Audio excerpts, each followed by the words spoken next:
Pregnancy में इस्तेमाल कर सकते हो या इस्तेमाल नहीं कर सकते, इनका इस्तेमाल करने का तरीका क्या है, इनका प्राइस क्या है, तो पूरी डिटेल के साथ इसी वीडियो में आपको बताऊंगा। दोस्तों आपने वीडियो को स्किप नहीं करना है, वीडियो को आपने पूरा देखना है, तब आप लोगों को समझ आएगी।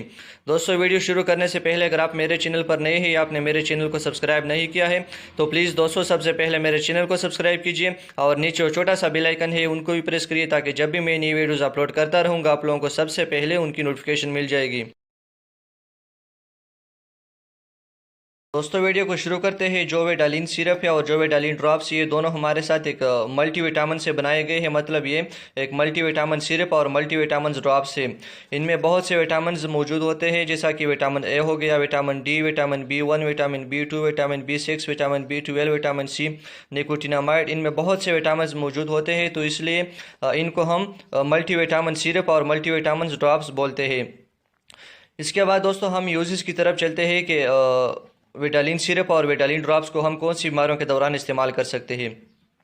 आप इनको एनीमिया में इस्तेमाल कर सकते हो। अगर किसी में खून की कमी है तो खून की कमी को पूरा करने के लिए आप ये सिरप और ड्रॉप्स इस्तेमाल कर सकते हो। इसके अलावा आप ये विटामिन डिफिशेंसी में इस्तेमाल कर सकते हो। अगर किसी में विटामिन की मतलब डिफिशेंसी है, उनका जो नॉर्मल लेवल है उनसे कम है, जो विटामिन इनमें मौजूद होते हैं, तो उनको पूरा करने के लिए भी आप ये जो सिरप और ड्रॉप्स इस्तेमाल कर सकते हो। इसके अलावा आप ये स्कर्वी डिजीज़ में इस्तेमाल कर सकते हो। अगर किसी को स्कर्वी डिजीज़ है जो कि हमारे साथ विटामिन सी की डेफिशिएंसी से होती है, तो उनको ठीक करने के लिए, उस डिजीज़ को ख़त्म करने के लिए, या विटामिन सी की जो डिफिशिएंसी होती है तो उसको पूरा करने के लिए भी आप ये सिरप और ड्रॉप्स इस्तेमाल कर सकते हो। इसके अलावा दोस्तों आप ये बोन्स डिजीज़ में इस्तेमाल कर सकते हो। अगर किसी को हड्डियों की बीमारियाँ हैं या जो उनके हड्डियाँ हैं वो कमज़ोर है तो उनको ठीक करने के लिए या उन डिजीज़ को ख़त्म करने के लिए भी आप ये सिरप और ड्रॉप्स इस्तेमाल कर सकते हो। इसके अलावा दोस्तों आप ये स्किन डिजीज़ में इस्तेमाल कर सकते हो। अगर किसी को चमड़ी की बीमारियां हैं या जो उसका चमड़ा है वो ख़राब है तो उनको ठीक करने के लिए भी आप ये सिरप और ड्रॉप्स इस्तेमाल कर सकते हो। इसके अलावा दोस्तों आप ये एक्ने में इस्तेमाल कर सकते हो। अगर किसी के चेहरे के ऊपर धब्बे है या दाने वगैरह है तो उनको ठीक करने के लिए भी आप ये सिरप और ड्रॉप्स इस्तेमाल कर सकते हो। इसके अलावा दोस्तों कोलेस्ट्रॉल जो होते हैं हमारे ब्लड में, तो अगर उनका लेवल ज़्यादा है उनको कम करने के लिए भी आप ये सिरप और ड्रॉप्स इस्तेमाल कर सकते हो। इसके अलावा दोस्तों अगर किसी को जिगर की बीमारियां हैं तो उनको ठीक करने के लिए भी आप ये सिरप और ड्रॉप्स इस्तेमाल कर सकते हो। इसके बाद दोस्तों मैं इनके इस्तेमाल करने का तरीका भी बताता हूँ। जो छोटे बच्चे होते हैं जिनका उम्र 1 साल से कम होता है तो उनको हम विडालिन जो ड्रॉप्स होते हैं उनको हम ये देते हैं।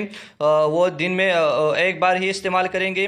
2 या 3 ड्रॉप्स इनको आप दे सकते हो दिन में, सिर्फ एक ही बार इस्तेमाल करना है। जो बड़े बच्चे होते हैं जिनका उम्र 1 साल से लेकर 12 साल तक का होता है तो वो 1 चम्मच इस्तेमाल कर सकते हैं। दिन में सिर्फ 1 ही चम्मच इस्तेमाल करेंगे। और जो बड़े होते हैं, जो एडल्ट होते हैं जिनका उम्र 12 साल से ज़्यादा होता है तो वो 2 चम्मच इस्तेमाल कर सकते हैं। दिन में सिर्फ 2 चम्मच ही इस्तेमाल करेंगे, इनसे ज़्यादा इस्तेमाल नहीं करेंगे। फिर इससे यह होगा कि आपके ऊपर रिएक्शन भी कर सकता है, मतलब आपको डायरिया भी हो सकता है। इसके बाद दोस्तों मैं इनके प्राइस के बारे में बताता हूँ। जोवेडालिन सिरप है, ये आपको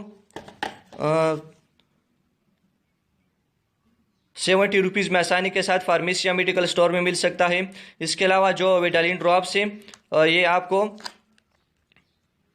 जो आप लोग देख सकते हैं, ये आपको 40 रुपीज़ में आसानी के साथ फार्मेसी या मेडिकल स्टोर में मिल सकता है। इसके साथ दोस्तों मैं आपको भी बताता चलूँ कि जोवेडालिन सिरप है, आप इसको प्रेगनेंसी में इस्तेमाल कर सकते हो। अगर जो प्रेग्नेंट फीमेल्स हैं उनको खून की कमी है या उनका जो खून का लेवल है वो कम है तो उनको पूरा करने के लिए भी आप ये सिरप इस्तेमाल कर सकते हो। जो प्रेग्नेंट फीमेल्स होती है वो 2 चम्मच सुबह को इस्तेमाल कर सकती है और 2 चम्मच रात को इस्तेमाल कर सकती है। इसके बाद दोस्तों हम कंट्राइंडिकेशन की तरफ चलते हैं कि जो विटालिन सिरप है और जो विटालिन ड्रॉप्स है आप कौन सी बीमारियों के दौरान इस्तेमाल नहीं करोगे। आप इनको हाइपर सेंसिटिविटी में इस्तेमाल नहीं करोगे। अगर कोई इन ड्रग से जो मल्टीविटामिन से, इसके अलावा जो विटालिन सिरप है और जो विटालिन ड्रॉप्स इनसे एलर्जिक है, इनकी यूज़ की वजह से उसके बॉडी में एलर्जिक रिएक्शन प्रोड्यूस हो जाते हैं तो फिर वो ये जो सिरप है वो इस्तेमाल नहीं करेंगे और जो ड्रॉप्स ये भी इस्तेमाल नहीं करेंगे। इसके बाद दोस्तों हम हाइपर विटामिनोसिस में भी इस्तेमाल नहीं करोगे। अगर किसी में पहले ही से अगर उनका जो विटामिन का लेवल है वो ज़्यादा है तो फिर वो ये जो सिरप है और ड्रॉप से इस्तेमाल नहीं करेगा। इसके बाद दोस्तों हम साइड इफ़ेक्ट की तरफ चलते हैं कि जो विटालिन ड्रॉप्स है और जो विटालिन सिरप है इनकी नुकसानात क्या है। इनकी ज़्यादा यूज़ की वजह से आपको वोमिटिंग आ सकते हैं, जिसको उल्टी आना बोलते हैं।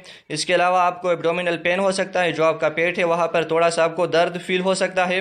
इसके अलावा आपको डायरा भी हो सकता है, जिसको हम दस्ताना बोलते हैं। अगर आप इन सिरप और ड्रॉप्स को ज़्यादा इस्तेमाल करोगे, आपने ज़्यादा पी लिया है, तो आपको डायरा भी हो सकता है। इसके अलावा जो आपका यूरिन का कलर है, जो आपका पेशाब का कलर है, वो भी थोड़ा सा चेंज हो सकता है अगर आप इन सिरप और ड्रॉप्स को ज़्यादा टाइम के लिए इस्तेमाल करते हो। इसके अलावा दोस्तों, जो आपका फेस है, जो चेहरा है, वो भी थोड़ा सा स्वेल हो सकता है। दोस्तों, ये थी आज की एक छोटी सी वीडियो। अगर आपको ये वीडियो पसंद आई हो तो प्लीज़ दोस्तों इस वीडियो को लाइक कीजिए और अपने दोस्तों के साथ शेयर कीजिए, और मेरे चैनल को सब्सक्राइब करना ना भूलिए। फ़ी अमान अल्लाह।